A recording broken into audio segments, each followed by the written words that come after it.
नमस्कार दोस्तों, मैं हूं वीरेंद्र गुप्ता और आप देख रहे हैं नमस्ते दिल्ली पीवीपी। एक जब से 3 कृषि कानून आए हैं तब से विशेष रूप से एक व्यक्ति की चर्चा हो रही है, क्योंकि जो ये कृषि कानून लाए गए थे शुरुआत में तो नहीं, लेकिन बाद में एक व्यक्ति ऐसा था जिसने पूरे आंदोलन को अपने अधिकार में ले लिया था। यानी पूरा वर्चस्व एक तरह से जैसे बना लिया था। जितने भी टीवी मीडिया और भी प्रचार के माध्यम थे, सब उस व्यक्ति को संपर्क करते थे और वो व्यक्ति डिसाइड करता था कि हमारा अगला कार्यक्रम क्या होने वाला है। जी हाँ, मैं बात कर रहा हूँ राकेश टिकैत की। राकेश टिकैत एक ऐसा शख्स है जो कृषि कानून से ही लाइमलाइट में आया और धीरे धीरे धीरे धीरे उस व्यक्ति ने अपने वर्चस्व को इतना बढ़ा दिया कि चाहे सरकार हो या प्रशासन, बिना उसकी रजामंदी के कोई भी एक्शन उठाने के हालत में नहीं थे। तो थोड़ा सा एक स्वाभाविक सी बात है कि जानने की उत्कंठा होती है कि आखिर ये राकेश टिकैत है कौन, कहाँ से आया और कैसे ये जो है पूरा छा गया। और देखिए कि राकेश टिकैत अब जब से 3 कृषि कानून मोदी सरकार ने वापस ले लिया, उसके बाद से ये चले गए। लेकिन इनके जो बयान थे, इनके हिसाब से तो ये था कि ये पूरे साल भर किसी न किसी आंदोलन, किसी न किसी प्रोटेस्ट और पूरा जो है ये 12 महीने एक्टिव रहने वाले हैं और अपनी उपस्थिति को दर्ज कराने वाले हैं ताकि प्रेस मीडिया इन्हें भूल ना जाए। थोड़ा सा जान लीजिए और ये है, मतलब इनकी शख्सियत है क्या। क्योंकि ये मैं इसलिए कह रहा हूँ कि अभी जो पहलवानों का आंदोलन चला, रेसलर प्रोटेस्ट हुआ, उसमें एक बार फिर से ये जो थोड़ा ठंडे बस्ते में चले गए थे फिर से निकल कर आ गए हैं और दोबारा से अपनी जो खोई हुई पहचान है उसे बनाने की कोशिश कर रहे हैं। और जब ये 3 कृषि कानून आए थे तब भी इनकी कोशिश यही थी कि जो ये 3 कृषि कानून का जो भी फैसला होना है वो बिना इनकी सहमति के, रजामंदी के ना हो। लेकिन सरकार ने इनकी योजना में पंचर कर दिया और ये अपना सा मुंह लेकर रह गए।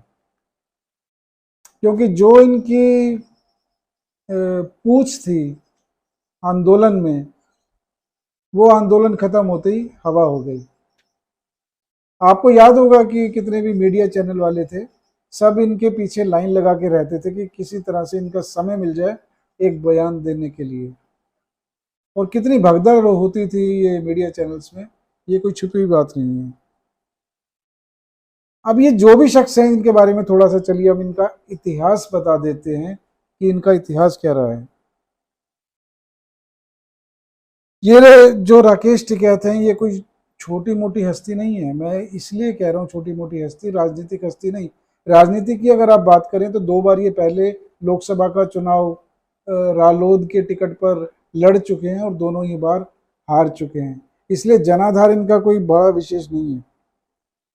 क्योंकि खाप नेता के साथ साथ अब ये पहचान बनाई है इन्होंने किसान नेता को। भारतीय किसान यूनियन जो पश्चिमी उत्तर प्रदेश में सक्रिय है उसके ये नेता हैं। और इनके जो भाई साहब हैं नरेश टिकैत जी, वो उस पंचायत के अध्यक्ष हैं। लेकिन एक सिर्फ एक किसान नेता तो चलिए ये दुनिया के लिए हैं, लेकिन ये बहुत मंझे हुए बिजनेसमैन भी हैं।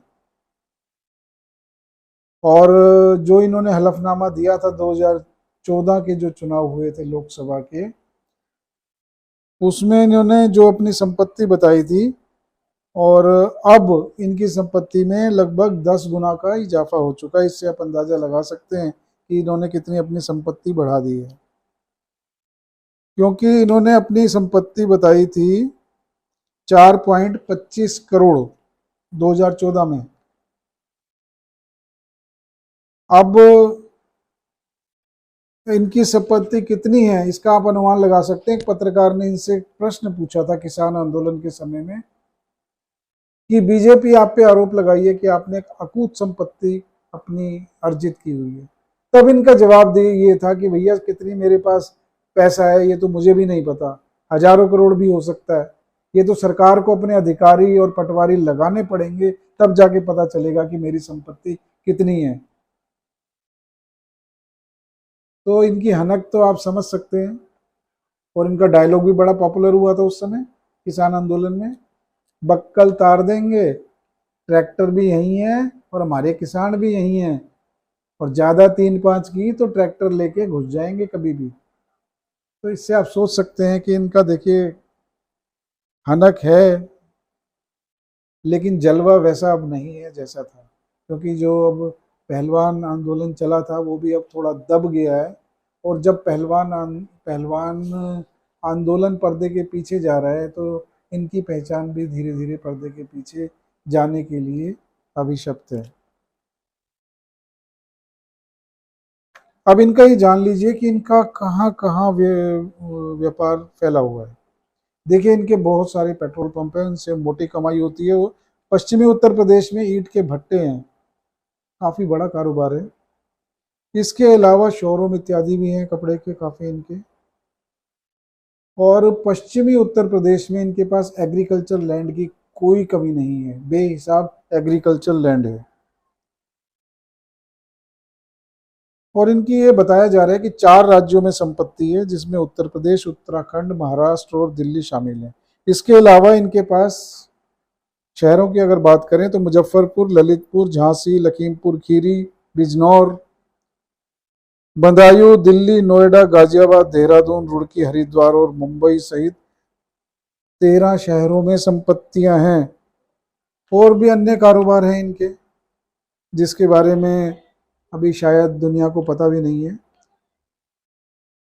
इन्होंने अपना जो कैरियर है वो दिल्ली में पुलिस कांस्टेबल से शुरू किया, और आज अनुमान के अनुसार इनके पास 80 करोड़ से ज़्यादा की संपत्तियां हैं। और ये देखिए जाने जाते हैं एक ऐसे किसान नेता के रूप में जिस देश में एक किसान की औसत कमाई 7,000 रुपये महीना से भी कम है। तो आप समझ सकते हैं कि किस किसान का ये प्रतिनिधित्व करते हैं। ये तो एक बहुत बड़े बिजनेसमैन भी है, लेकिन वो पिक्चर में नहीं आती हैं चीज़ें। अब देखिए देश की राजनीति जो जो थोड़ा करवट ले रही है, आरोप ये भी लगा कि मोदी सरकार ने जो है काफ़ी सॉफ्ट कदम उठाए किसान आंदोलन को दबाने के लिए, ख़त्म करने के लिए, और किसानों की मांग के आगे मोदी सरकार झुक गई। और ऐसा ही शाहीन बाग में भी हुआ था कि इतना लंबा आंदोलन चला, आम जनता को तकलीफ हुई, परेशानी हुई, लेकिन मोदी सरकार ने जनता को कोई दिक्कत ना हो इसके लिए उन्होंने पूरा इंतज़ार किया। और बाद में सुप्रीम कोर्ट के आदेश के बाद भी जब ख़त्म नहीं हुआ था तो कोरोना के वजह से एक वजह बना, उसके बाद आंदोलन खत्म हुआ था। तो आपको क्या लगता है कि आने वाले दिनों में आंदोलन की, जो भी आने वाले आंदोलन है उनकी दशा क्या ऐसी ही रहने वाली है जैसे कि अब तक रही है? मुझे ऐसा नहीं लगता, क्योंकि इस बार जो पहलवानों के समर्थन में राकेश टिकैत आए हैं तो उनका रुख काफ़ी नरम सा लग रहा है। उनकी बॉडी लैंग्वेज से भी पता लगता है कि शायद वो सरकार के रुख से सहमे हुए हैं। चलिए आपको क्या लगता है इस बारे में, अपने आप सुझाव हमें दे सकते हैं।